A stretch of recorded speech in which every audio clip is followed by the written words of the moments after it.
Македонија може наскоро да ги почне преговорите со Европската унија бидејќи постои реална можност да го реши спорот со името, вели претседателот на Европскиот парламент Антонио Тајани во интервју за New European Balkans.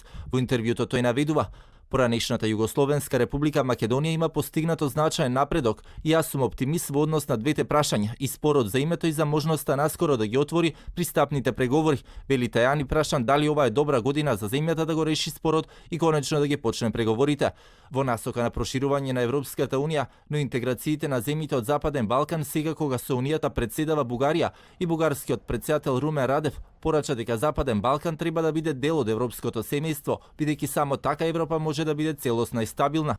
Значимиот приоритет на нашето председателство. Приоритет на нашето председателство е Западен Балкан. Сакам да им се обратам на сите нив и да кажам дека ние стоиме цврсто за овој приоритет. Без нив Европа не може да е единствена, силна и стабилна.